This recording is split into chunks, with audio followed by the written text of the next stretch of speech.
Lakers are 7.5-point underdogs tonight against the Bucks, but help may be on the way for the purple and gold. According to reports, LeBron has been making progress from his abdominal strain and is even targeting a return this Friday against the Celtics. Chris Broussard still with us.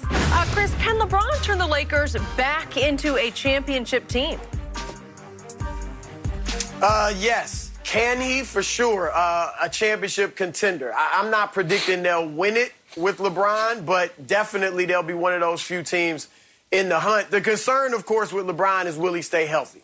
I do think this age issue is real, and, you know, he could get hurt again. So we'll see. But if he's healthy, LeBron, AD, Westbrook, yeah, they're definitely a championship contender. One thing I see that I like, even though they've lost some games, they obviously got blown out by the Bulls.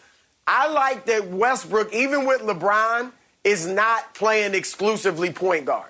You see THT and other players bringing the ball up and initiating the offense.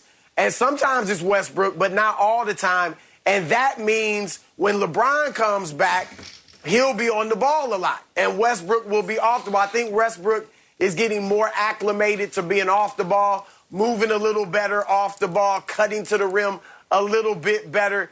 He has had the ball down the stretch, which I'm not that fond of at all. I'm sure you guys aren't either. But again, I think he'll respect that when it comes down to the stretch, LeBron needs to have that ball. So I'm encouraged a little bit by Westbrook being off the ball, even without LeBron. So when LeBron comes back, I think it's a good fit. So, yeah, they'll still work out some kinks. They've shot it well. I think better than people expected from three. They're shooting like they're 12th in the league in three-point percentage. That's pretty good for what we expected from them. So, yeah, they'll get it back. They got to work on things defensively. But with LeBron, they're definitely in the hunt. Well, you say you like Westbrook off the ball a little bit more. I would like him off the court a little bit more. So that's why I'm trying to go with this here. Here, here. The thing is, for me, do I believe he'll make them better? Yes. But he has his work cut out. Because offense is not the problem, Chris. It's defense and turning the ball over. And Russ is still turning the ball over. Russ is going to give you on a nightly basis somewhere between 4 and 7 assists. And you know, in crunch time, in close situations, you can't turn the ball over. You cannot turn the ball over and not play defense. You can't. Because at least you can hang your hat because you're going to have, they're going to be games that you have slumps scoring the basketball. But if you have a slump scoring the basketball, you just can't give the guys the 405 and during the pandemic and just let them get free drives to the basket. You can't let guys shoot wide open threes and not get a hand, not contest them, not run them off the three-point line, not get a hand in their face. That's their problem. And Russ, what do we do with him, Chris? That is still the fly in the ointment. That is it. All this other stuff, a triple-double. Yeah. He's having 11 assists, but he's having 8 turnovers. That's not good. Yeah, he had a triple-double, but he had 10 turnovers. That's not good. What we've done, Chris, is that we've turned a blind eye. In the process of those triple-doubles, he damn near led the league in turnovers every single year that he led to have that triple-double. That's not good because in close ball games, that's when it manifests itself. You can get away with a turnover in the first or the second quarter. But when you turn the ball over 3 times in the fourth quarter and you're in a nip-tuck ball game, no. So this is going to be LeBron's most daunting task. I'm anxious to see him get back and play with Malik Monk. We've seen him play one game with Monk, but play with THT again. Play with Wayne Ellington. Guys that can space the floor, that he can create shots for. AD, I like the way AD, but I want AD to be more aggressive. Russell Westbrook should never have more shot attempts than Anthony Davis. I don't care if he's shooting 60% that night.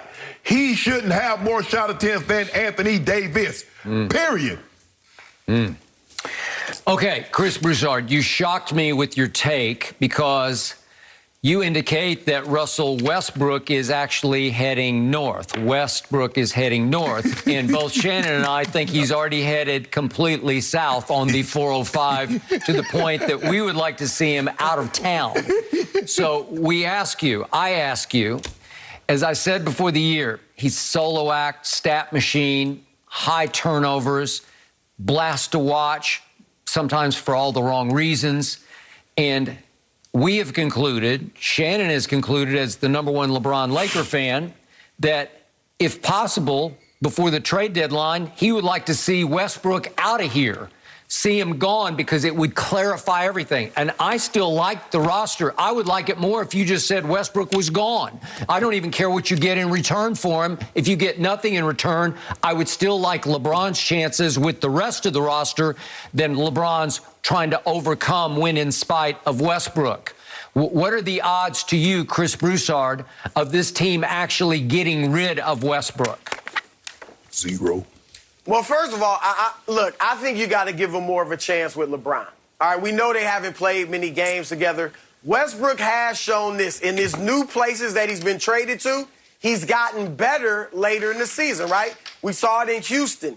Started off poorly, got better as the season went on. We saw it in Washington last year. I know they're playing great without him. I'm just saying, though, last year he came on in the second half of the season and played better. So I would give it a little more time. Look, LeBron knew what he was signing up for. LeBron wanted Russ, and we all doubted it. A lot of people questioned it.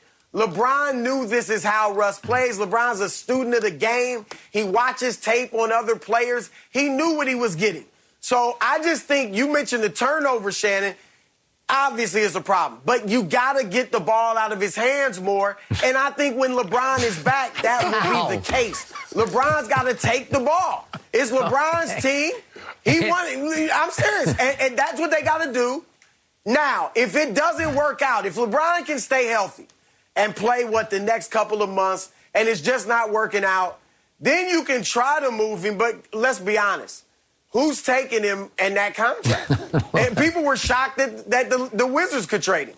Okay. And so a contender's not going to want to fit him in, and a bad team, you're not giving him the ball to him, so it takes away from your young developing player. So they might be stuck with it. So, Chris, I agree. You've got to get the ball out of Westbrook's hands. How?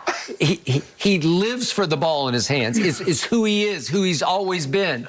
Nobody's ever held him accountable for all those turnovers. He's running away again with the league lead in turnovers. What do you do with him if he doesn't have the ball in his hands? He is simply the worst superstar jump shooter I have ever seen. High turnovers, lousy shooter, 29% from three, so liability from three, and he still takes 4.3 a game, which is way too many. Okay, so if LeBron says, give me the ball and get out of the way, he's a low-end defender. He can steal the ball occasionally, but he doesn't really on-ball defend. No. Okay, so help me out. What's his value to even be on the floor? You go stand over there and stay out of the way? His energy and getting moving without the ball. Look, so we've seen players have to adjust. Later in their career, individual stars who go to a team and they have to adjust. And this is, look, LeBron's got to, whether it's talk to him, I don't know that LeBron will sit down and talk to him about it, but he's just got to take the leadership of the team. It's as simple as that. Because it's not going to work. You guys are right. I mean, if Westbrook's got the ball in his hands as the point guard and LeBron's playing off the ball, that's not going to work. I say it all along. LeBron should be the point. Russ should be off the ball. And you got to admit, I mean, Russ isn't handling it as much as he has in the past. And let that sink in, I mean, Chris. THT is handling the ball a good Think about amount. what you just said. He's not handling it as much as in the past, but he's still leading the league in turnovers. By far. So just imagine. He's trying to make too much happen. He's trying to make too much happen. But that's where the leadership comes in. That's where the culture of your team comes in. Okay. LeBron and AD are bigger stars right now than Westbrook. Yeah. And they just going to have to, look, they brought him on. They going to have to make it work. Damn. You can't just hope Westbrook realizes it. Chris, to your That's point. leadership. Taylor Horton-Tucker is a nice young player. He's like 20 and looks like he's 30 to me, and he plays like he's 30. And I agree with you, especially the other night down the stretch. He's dribbling the ball up the floor, so bully for him. You know, way to go.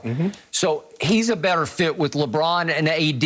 And obviously, I like that. Melo's been sensational. Yeah. He's played like Denver Melo. So you've got a lot of nice pieces, starting with Monk and Ellington. You can shoot it. Russ doesn't even fit. He is the